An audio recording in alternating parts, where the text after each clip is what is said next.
Okay, let's not eat up any of Javier's valuable discussion time. Dean, you got a quick... I need 15 seconds. I just want to introduce everybody to Nick Parker, who's at my left. He is visiting us for 3 weeks as a visiting scholar from University of Wisconsin. He's an economist, does lots of things with development and resources. And he'll be upstairs for 3 weeks, and they'll give a colloquium next week. So please exploit him. Great to be here. Okay, well, continuing the vein of visiting scholars of the workshop, I'm happy to introduce Javier, who's a longtime collaborator of the workshop. He did his PhD with Adela Schlager, so he's kind of like a grandchild of Lynn, we can say, but also a son, in that he also worked with Lynn very closely while he was here for a 2-year stint from, what was it, 2007 to 2009?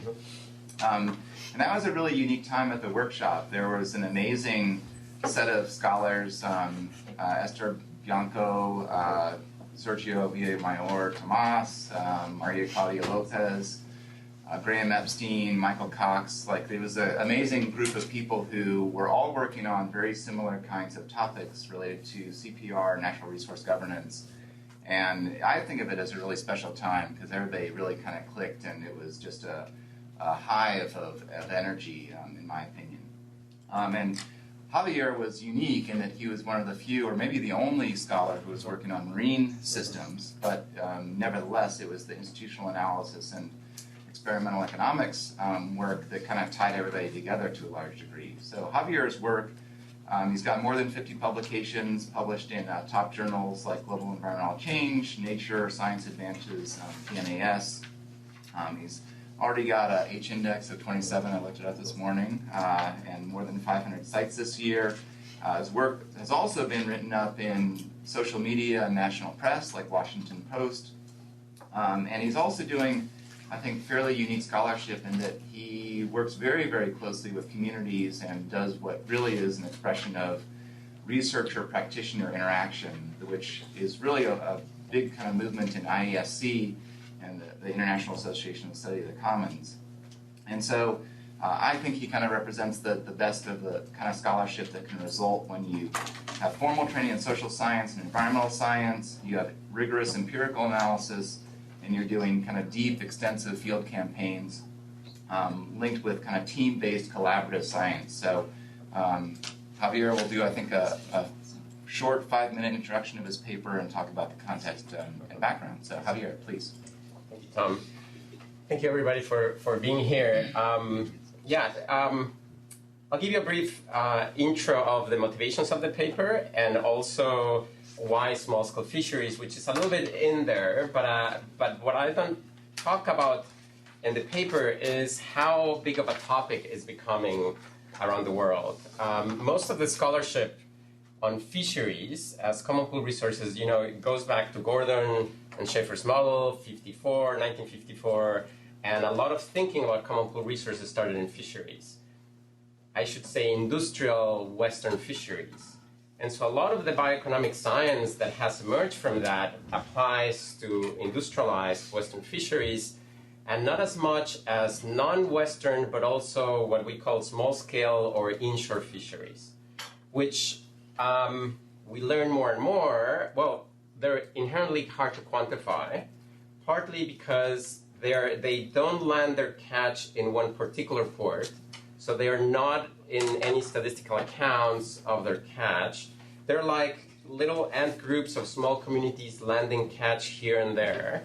And until the late 2000s, there started to be enough researchers that were starting to make enough noise about the contribution of small-scale fisheries into global marine capture, how much fish it's landed around the world. And so now we know that they have been hugely underestimated in terms of the amount of people they employ. I think in the paper I cite that 90% of the world's commercial fishers are employed by these small-scale fishing groups, and what is represented by industrial fishers is less than 10%. What I don't have in the paper is that half of those fishers are women. So they also include activities that go beyond harvesting, post-processing, pre-processing, and when you take all the ocean activities together that produce jobs like mining, oil, shipping, tourism, small-scale fishing is the activity that employs the most people around the world. So as philanthropic foundation, so the policy aspect of the policy implication of this is, on the one hand, from those organizations around the world that are concerned about marine conservation, they have started to shift their attention from marine protected areas, conserving parks, to try to understand who are the main users of the ocean, and they tend to be small-scale fishers. So there's a lot of attention from the philanthropic community around the world to how we tackle issues of marine conservation with folks that are not in national statistics, that do not fit the theory that has been built, where data is readily available, it's easy to look what is being captured, et cetera, et cetera. And so there's a lot of global programs emerging to fund research on small-scale fisheries. That's really, now we're talking about the last 2 years. The Oak Foundation has a global program on small-scale fisheries, $15 million a year, which is nothing compared to investments the World Bank makes in other sectors. But there's increasing attention from the World Bank as well, and there has been for the last 10 years, which essentially failed because it was hard to understand on what to invest, because it's not about infrastructure with these small-scale fishers that live in small communities. So there is this policy attention, but it's not quite clear if you're going to invest in governance, which is the main discourse, what that should be looking like. Then the third big actor is the FAO, the food, the UN Food and Agriculture Organization, that has been paying attention more and more to small-scale fisheries, and they have produced a truly unique soft policy instrument called the Voluntary Guidelines in Support of Sustainable Fishing. The Voluntary Guidelines for Small-Scale Fisheries for Sustainable and Food Security and Poverty Alleviation. Something along those lines. I get the term wrong. But it's about poverty alleviation, food security, and sustainability. And they created this with the participation of fishers in a multi-year process, bottom-up, and now they're moving into implementing this soft law, and it's gaining a lot of traction because there's philanthropic organizations, there's the World Bank, but yet we lack a lot of understanding about what are the governance issues, how small-scale fisheries are governed. It's not. Did you say the source of the guidelines were? I'm sorry. Who issued the guidelines? It was FAO working with small-scale fishers around the world, and it was a really participatory process of working with the small-scale fishing sector, which is not accurate to call it a sector because it's so disseminated. There's only 2 global organizations of small-scale fishers around the world that are very visible because they live in grants of $7,000 to maintain themselves going. So it's an issue that is emerging at the global level, and so part of the motivation of this paper is how do we, as I've been thinking about common pool resource theory, what are the unique aspects of small-scale fisheries that could quite not fit with what I know about common pool resource theory.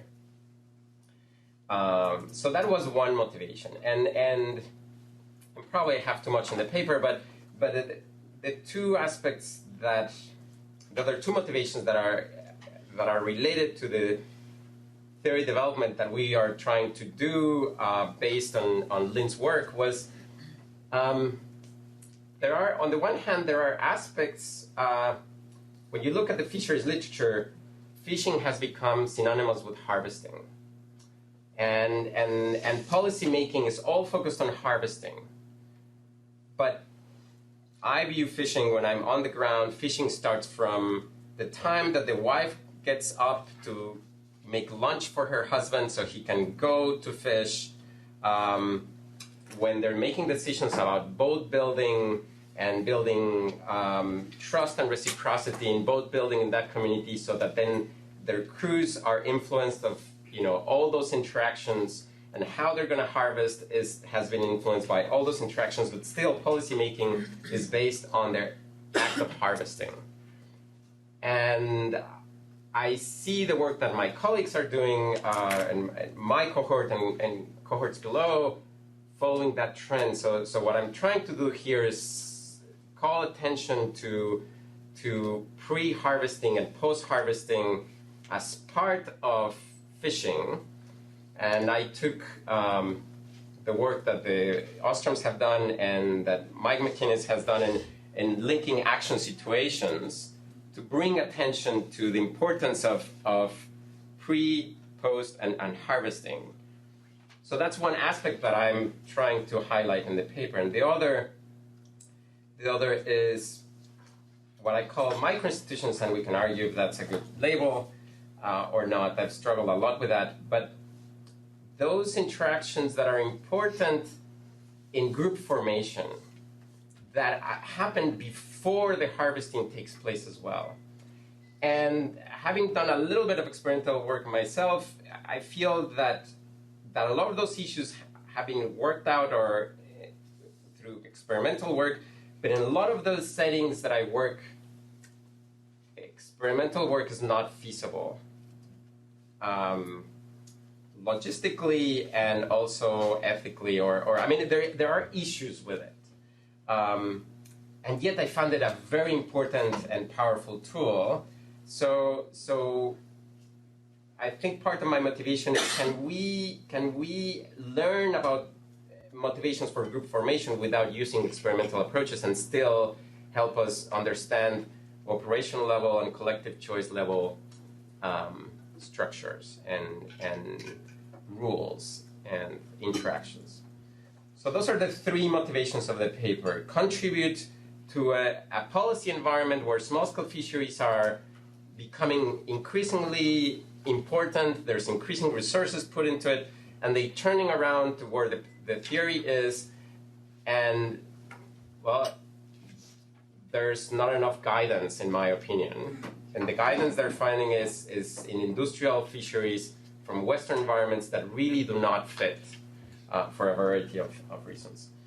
The second is looking at interlinked action situations to move away from fishing as harvesting or common pool resources, very much focused on harvesting, common pool resource theory. And the third one is, can we look at how groups form outside of using experimental tools in situations in the field where that is not feasible or possible, as a way to give us more information about the types of self-governing arrangements that we see in the field, the diversity of self-governing arrangements that we see in the field. I use two examples in the paper as two extremes, as examples of self-governing arrangements. On the one hand, cooperatives as an example of self-governing institutions where there's upfront transaction cost of organizing, and it's worth for those actors to invest in those, to organize for what a diversity of reasons. And the other hand, which is increasingly the case, what we call patron-client relationships, with just individual fishers transacting with a fish buyer. You don't bother with the rest of the members of your community. You go and sell your fish to this person because there's less transaction costs.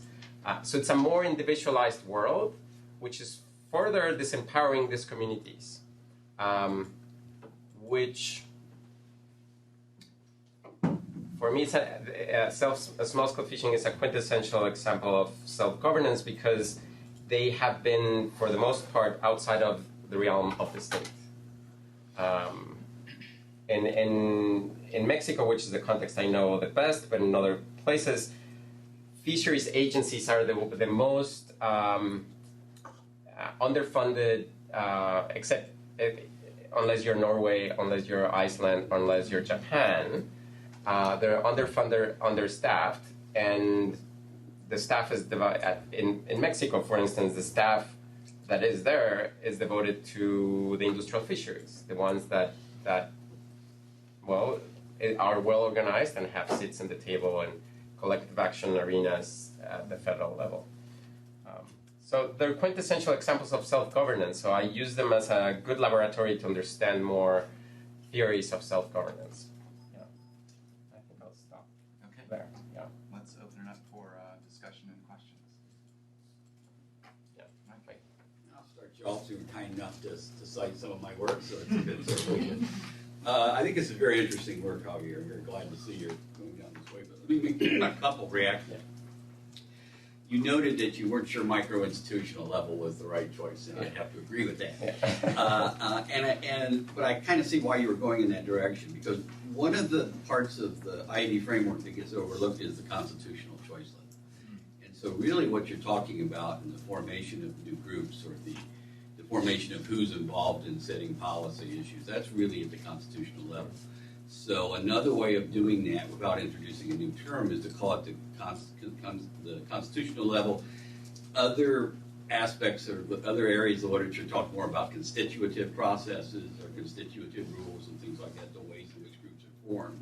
And so you can think of that group formation process as another one of the links in your chain of what's really involved in forestry, in fisheries, small-scale fishery.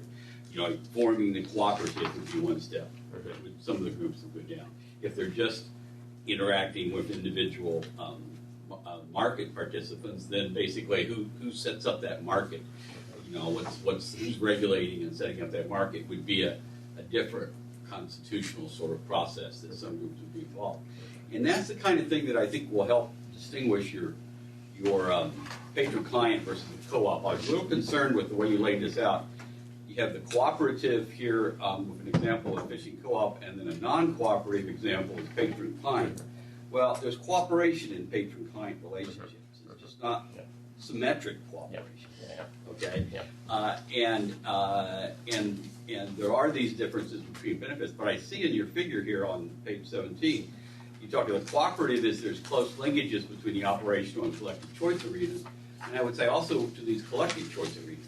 These cooperatives are forming themselves, and people are forming themselves. Whereas in the non-cooperative or the patron-client, there's really no direct linkages to the collective action or the constitutional level. So one way to get at that empirically is to look at who are the major actors in those different arenas. Is it the same group of people who are engaging in the harvesting, who are also engaging in these other steps that you're talking about, but including selling, and including forming of groups? So one way to look at this more empirically to get away from the cooperative, non-cooperative sort of notion is the amount of overlap or the amount of consistency, regularity, or the amount of self-governance, really. And Bill, in some presentations I've seen Bill Bloomquist make, really emphasizes the IED framework really came into its own when it would be applied to those situations where all the relevant, most important activities tended to be done by the same people. And so it wasn't the normal situation, what we normally see as a normal democratic process where a group of citizens get together and lobby congressmen who then get together and form laws and then, you know, set regulations, and then another group of lobbyists deal with the regulators. And so it's all these, you know, it's not self-governance because all these different steps are done by different people. You're getting right, you're in an area where there is important aspects in which these are all sort of self-governed by the same community, but there's this increasing, I would say, given sort of from your comments, this increasing penetration of non-cooperative in the sense of a cooperative movement aspects into the markets. So anyway, yeah, you tapped into it. You generated a couple comments, so I'd like to see some of your reactions to Yeah, no, I appreciate your comments because I've been struggling with that, and yeah, flipping it to think of this, the negotiation that starts with, you know, what we're calling a patron, which can be the person with a capital. So there's this basic interaction that happens with small-scale fisheries, given that in many instances the fishers do not own the means of production. So they depend on a capitalist or somebody that has access to the means of production, to the property rights of fishing, to rent them or loan them those, you know, that access. And thinking of it as the constitutional level completely fits. And the use of cooperative and non-cooperative language is unfortunate because I was thinking more, that there's the need for collective action more than cooperation. So, I'll change that language. At the basis of fishers interactions is gaining access to the property rights, to the fishing means of production, and because one key aspect in commercial fishing is fishers gain access to the means of production and the property rights, and they also need to borrow cash to go fishing because they need to pay for gas. They need to. This is people that live almost on a day-to-day basis. They need to borrow cash for their daily lunch. They need to borrow cash to pay for gas and to pay for bait. They go fishing. They return the catch. They come back and the catch is landed, and the fish buyer says, "Okay, you bought this amount of fish, which is worth. I discount everything you borrowed, and that's your profit." So this is the basic mechanism, whether you are inside of a cooperative, except the cooperative happens inside, or you are in a patron-client relationship. And how the relationships are formed, are constitutional level activities. It's just that I guess I'm still falling in the imaginary of constitutional level as being more formal than it needs to be. And thinking of constitutional level as the national level framework of fishing when it is, but it also includes all this group formation activities. When we talk tonight, there's a more obscure piece that Lynn wrote that addresses that directly. Okay, great. Mike?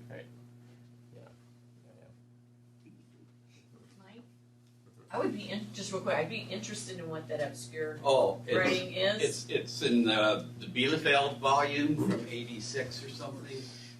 And 96? 86. 86. Micro-constitutional something or other in multi-organizational settings.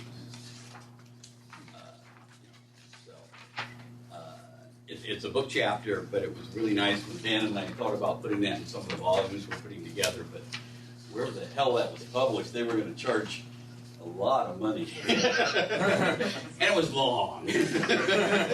Vincent had a big role in that book. Bilateral monopoly, so it's $3 million, I think. Something like that. It was ridiculous. But it's really nice. She talks about that, really emphasizes there that Constitution is really what these other literatures mean about constitutive processes. I know in the international relations literature, there's a big use of procedural rules versus constitutive rules. And Lynn and Vincent never connected to that literature, but that's what they're talking about. How do you form groups? And the groups could be very, very small. Households, families, firms. Those are all engaging in constitutional level activities, and these fishery cooperatives would be doing that. But somehow, the way it's been presented in other works, there is this tendency to look at this as this is sort of where Vincent was working on the constitutional level, and where the rest of us never go. But we go there all the time. Okay, we've got 5 questions on tap. Bill, you're up. I really appreciated this paper. You enjoyed it thoroughly, and like the path that you're on.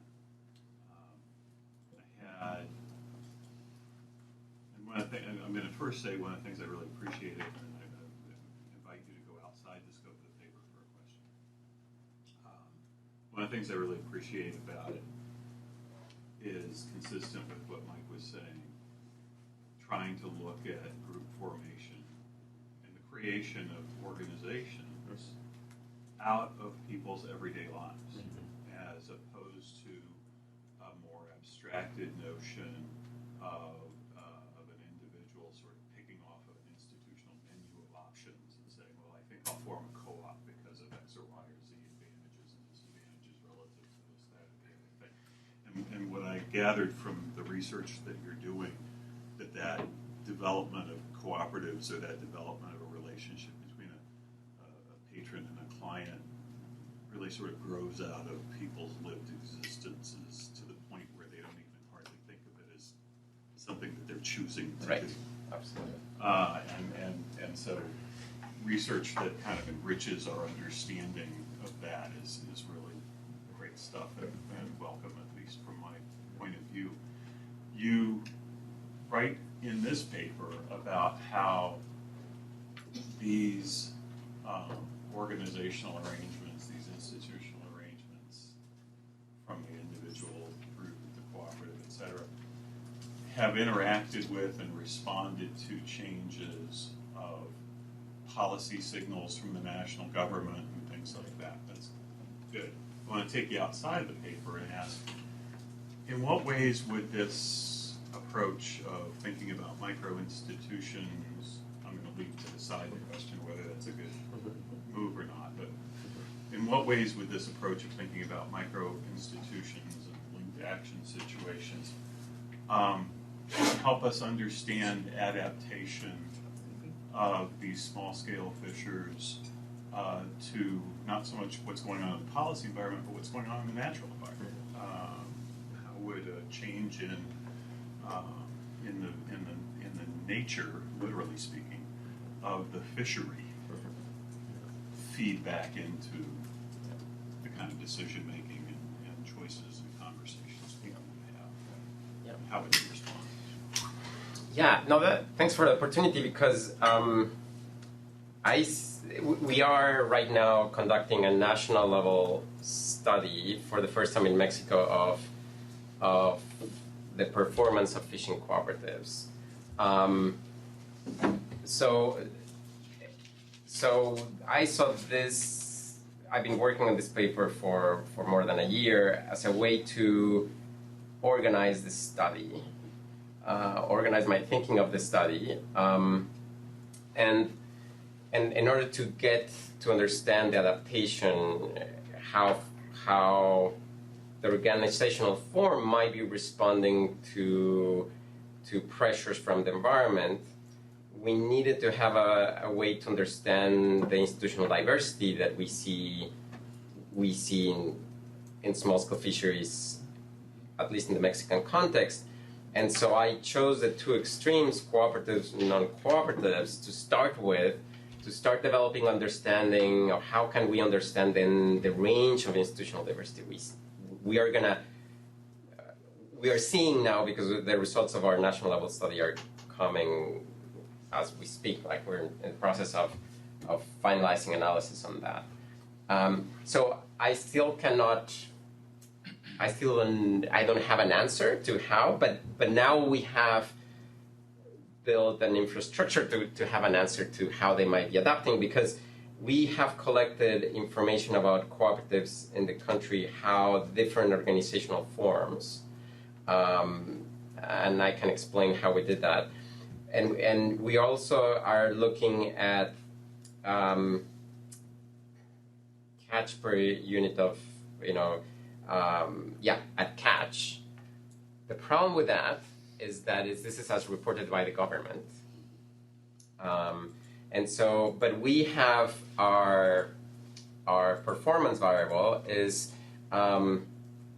which is, it's not ideal, but we're looking at the view of fishers in the functionality. So this is a long answer, because in order to do a study like this, where there's no government-generated data, the only way I saw it is really engaging with the sector, developing trust with the National Confederation of small-scale fishing organizations. And sitting at the table, which we did 3 years ago, okay, if we were to do a study together, what are the questions that what is the motivation for you to partner with an academic institution? What kind of information you want to have?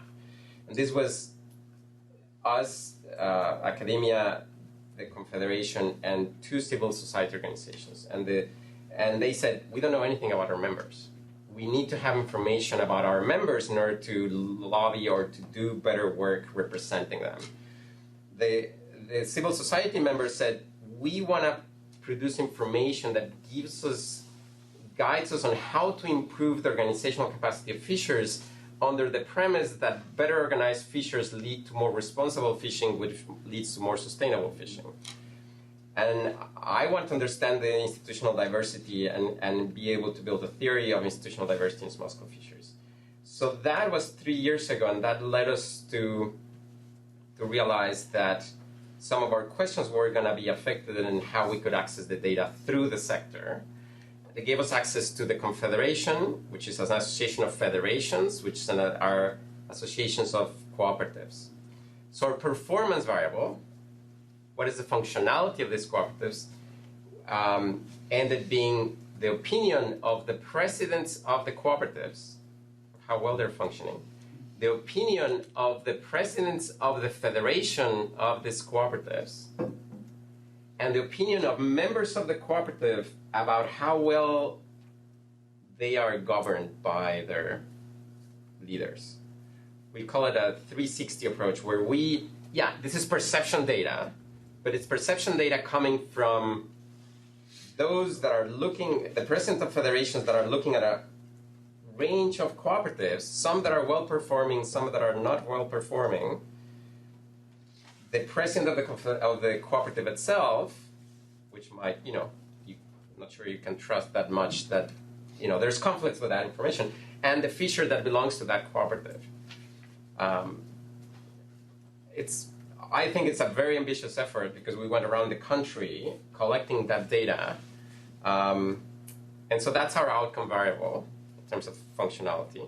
And now we're going to look at how, in the next few years, to start going to the environment where they are. Now that we have a variation of performance, and start coupling with environmental variables. And answer those types of questions. I'm sorry it took so long. No, it's fine. Dean and then Edu. Yeah, so Javier, it wasn't clear to me what the behind-the-scenes ownership structure was in some of these fisheries, and particularly the co-ops versus the patron client. I guess the co-ops. My sense would be that they are often jointly enforcing some territory, but the patron-client thing, I'm wondering if we're at more of an open access fishery or not. I mean, it wasn't clear to me. Maybe there's a mix of both things there. Maybe there are even other things, but it seemed to be important ultimately to look at that, and it wasn't clear from the. Maybe you could just touch on that a little bit here. Yeah. I'm sure you know what's going on. Yeah, I want to leave out the short answer. There's situations where the cooperatives have a fishing concession, so have territory. There's instances where they don't. In the history of Mexico, initially the government gave exclusivity to cooperatives, to species, and in a particular territory as a way to incentivize the fishing sector to organize and have it vote for one party, essentially to capture that political capital. And with the World Bank reforms of the early 90s, that exclusivity went away to cooperatives.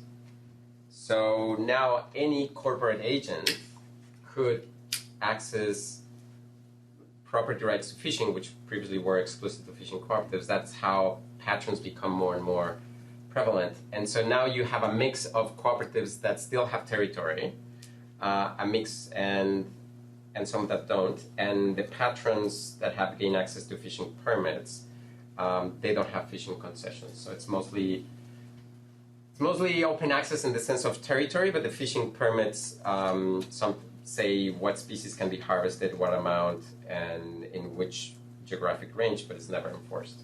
This is I would say 50% or more of the capture fisheries around the world. There's no enforcement.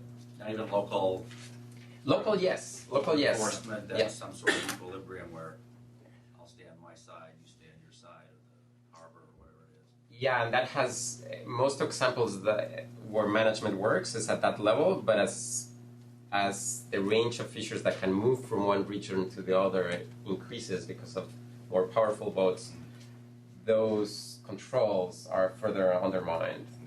I know fishers that have decided that it's worth for them to travel 100 miles to fish in these fishing grounds because they've heard it's actually pretty good.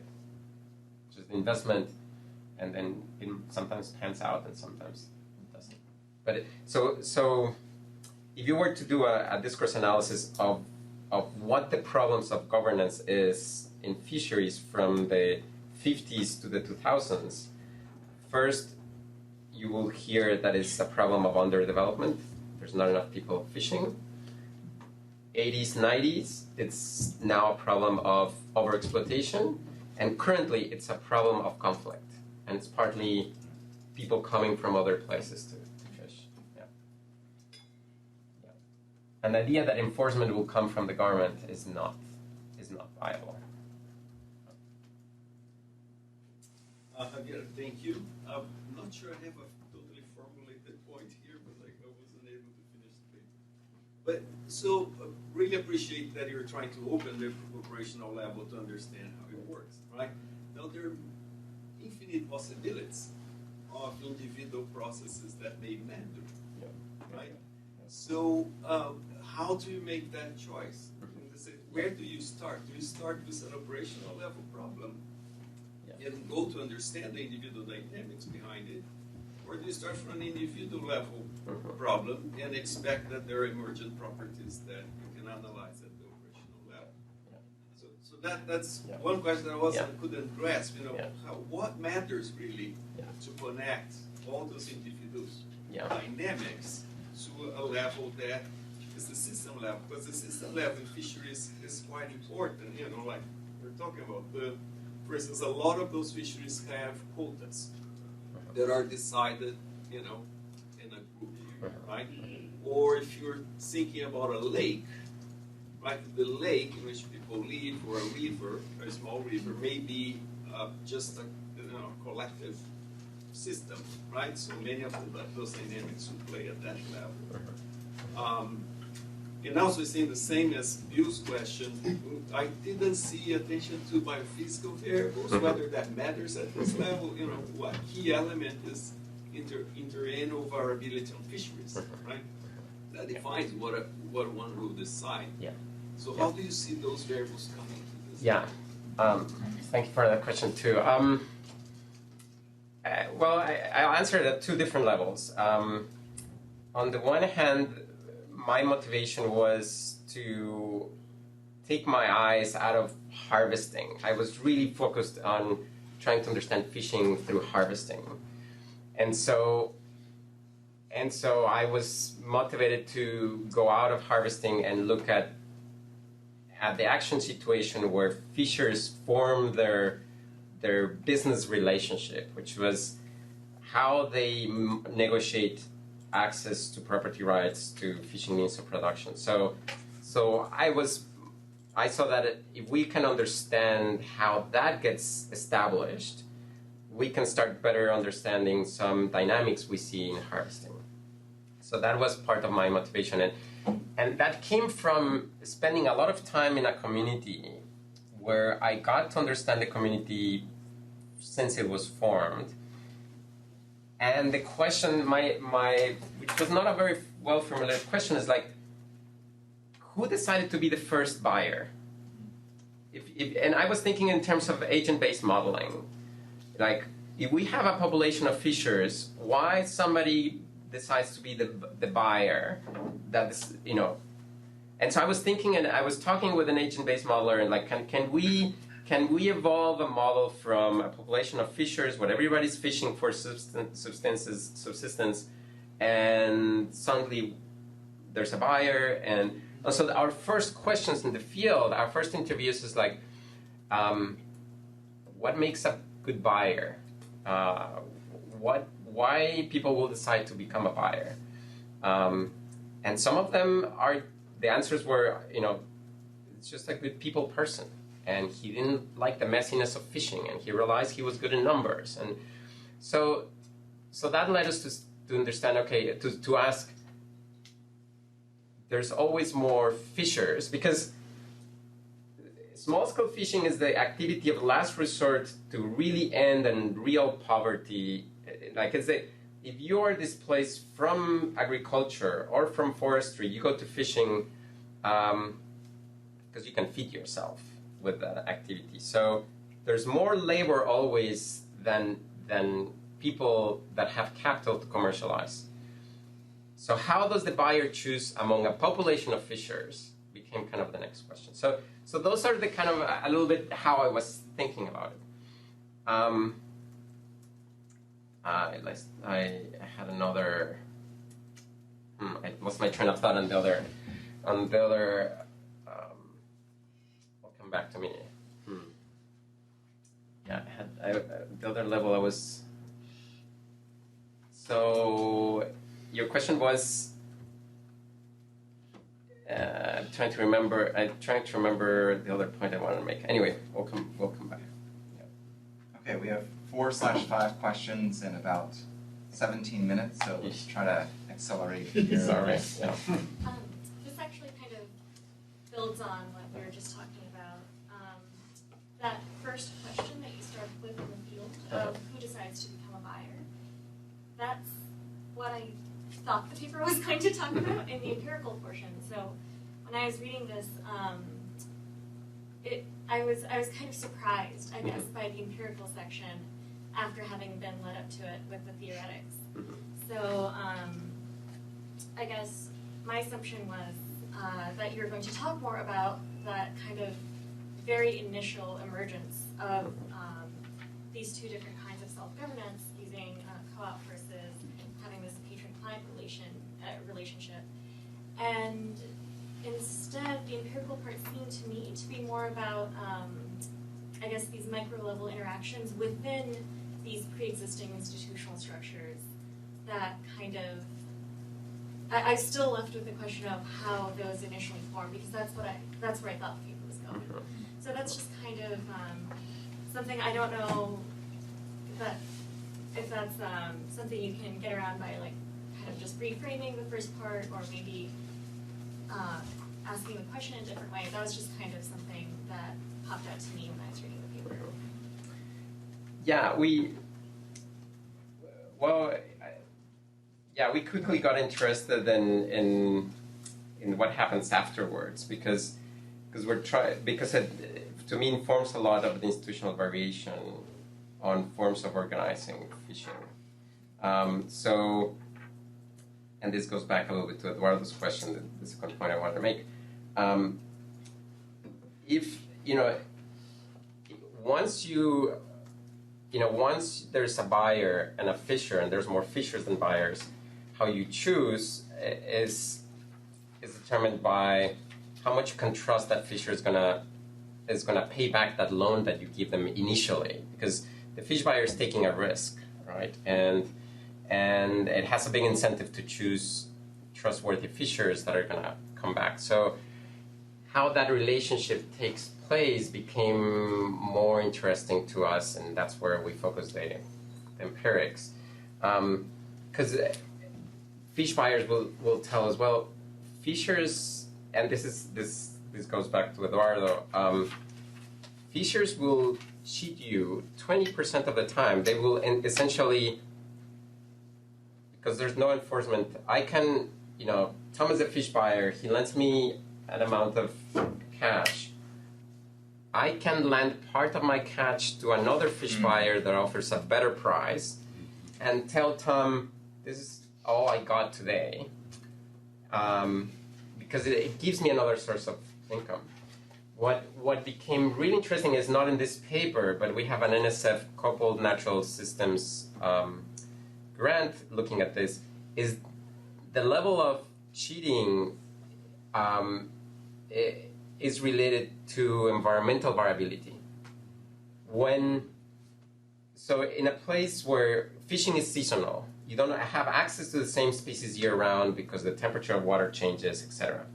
So in this particular community, fishing is good half of the year and fishing is bad the other half of the year. When fishing is good, the cartel of buyers that might be in a community, in this particular one, 6, start competing in changing the price structure, 1 or 2, 3 pesos here, and so the fishers are willing to risk the relationship with the buyer that is lending them. It's the only creditor they got in their life, essentially, so the cheating goes higher than in the times of scarcity or low. So that's another place where we want to go in relating this behavior or these structures that we see with outcomes in the environment.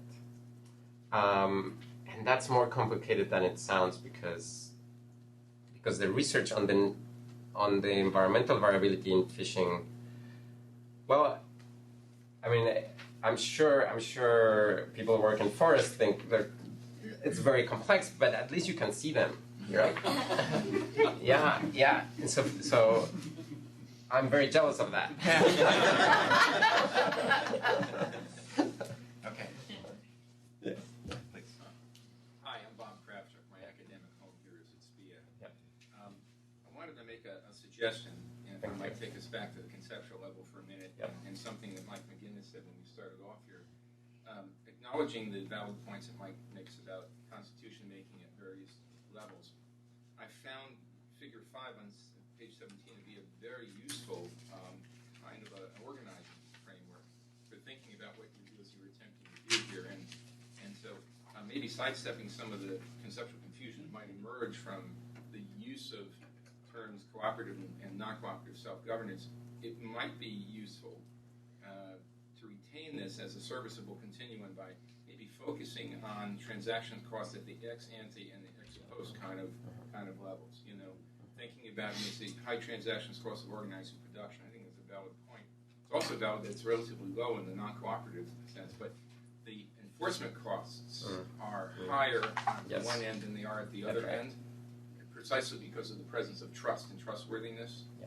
And I think by sort of sidestepping that issue and focusing on that instead, you can maintain or retain the use of this really useful organizing diagram, and in that way maybe avoid some difficulties that some readers might have. But that's just a suggestion. But I really enjoyed this, and I enjoyed the paper very much. Okay, thank you. And just it reminds me of the term micro-institutions. I have to say that term is not my choice. I was trying to engage with Petit et al.'s chapter 9, kind of in the book of Working Together, where they're proposing this it's micro institutional context, and how to bring contextual factors to bear in a theory of common pool resources. So I was trying to link that, and that's what led my use of the term. But anyway, yeah. Okay, 3 questions left. Federica, Dan, and Ginny. No, sorry, I think that maybe I'm just taking up time for no reason. So I think that I got confused precisely in sort of like a gap that Nabila highlighted.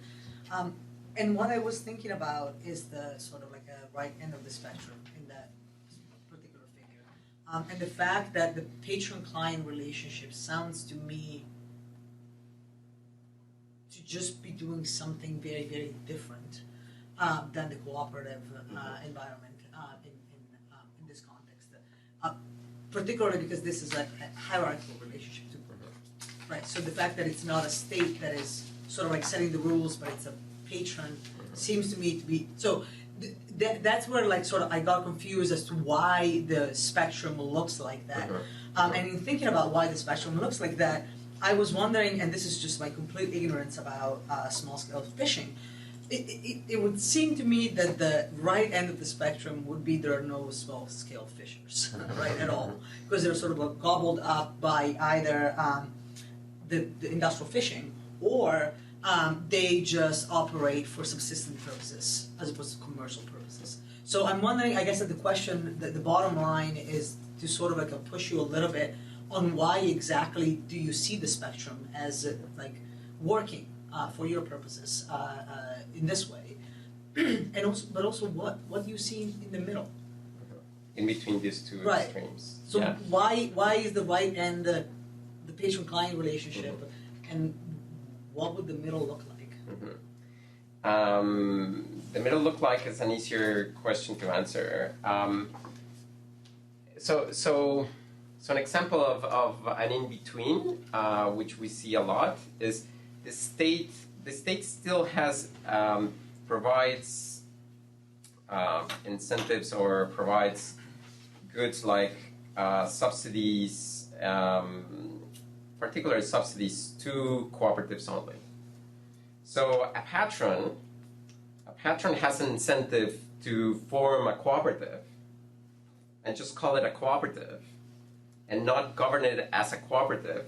Could we have access to those incentives that come from the state, but still on the day-to-day, you guys all fish for me. And I rent you my boat, you go out, you are essentially my laborers.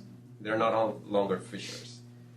So in between, we see a lot of strategies to mask that you're a cooperative to benefit from state incentives and still govern as a patron.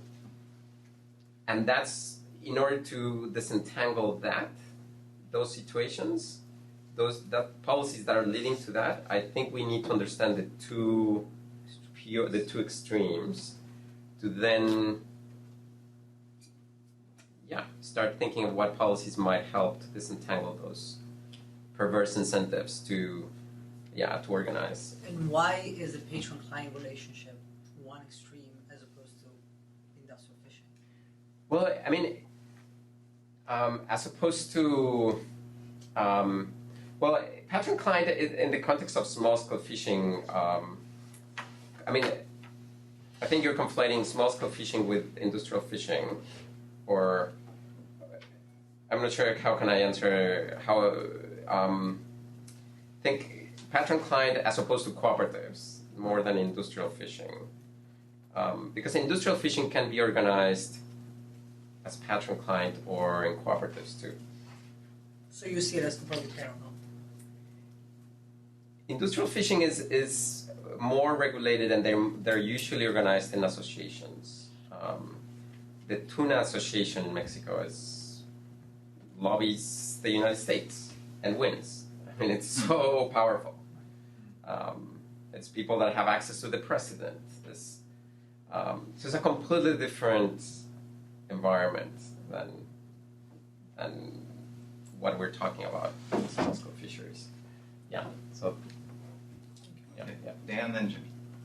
So I'm just wondering if the story you're telling is more one of institutional evolution over time than it is choices between options at one time, and maybe there's a process of conversion going on. I mean, when you talk about patron-client relationships, it seems analogous to me to what happened in Iceland that led to the fall of a government and constitutional crisis there. So, so I'm wondering if you think if you came back and restudied this in 10 years, would the dynamics look, or the comparative statics look very, very different? Yeah, we've asked ourselves that question, and there's definitely a narrative of inevitability here, that this is evolving towards more and more patron-client type of arrangements. It is not what we see empirically. And for instance, so at the beginning of this happens in Turkey, in Chile, and many other countries, but initially the state heavily supported cooperatives because it was a way to generate clientelism for the state. It's a way to secure votes. You know, I give you a lot of support for you to organize a cooperative. We make you legible using James Scott's language. We make you legible to the state, and we know where you are. If you don't vote for us, we know where you are. So then reforms, market-based reforms, take away that exclusivity. There's more and more patron-client relationships emerging. We still see a lot of cooperatives emerging after that policy change. There's people in Mexico that tell you fishing in cooperatives is the right way to fish. Like, it's embedded in their value system. They see fishing as inherently a collective experience, a collective activity. So we don't see, there's certainly policies that are pushing more towards a patron-client way of organizing, which is more exploitative to the fisher, because the fisher, can he consider himself a fisher if he doesn't have access to the resource, access to the means of production, or he's just a laborer? And that has to do with the policies we're implementing. So, do we see political pushback by the collectives? Yes, there has been, but they're not sufficiently well organized compared to the tuna fishers or the industrial fishers that get all the policy attention. Yeah, they're not that legible. They're not that legible. That's right. That's right. We've got 2 minutes, so let's squeeze in a question that's 1/4 the length of the Vincent Ostrom question. God. So that means a 5-minute question. We talked this morning. I'll just make this brief. I think your story has more to do with grapes of wrath than it does any of the other stuff. Okay. I think there's a lot I'm missing here, but I think in the only sense that this might be a common pool resource problem is that you've got a group that have extremely low opportunity cost, and because they can access that resource, that's creating the background for their problem. But it's not a standard common pool resource since overexploitation of the resource or something like that is really more about these people don't. It's about sustainability, but it's about sustainability of their livelihoods at a minimal level. So Yeah. I agree. Well, thank you. grapes of wrath. Okay. Thank you. Well, we dragged Javier not only away from field work, but also from the North Carolina coast. So join me in thanking Javier for coming.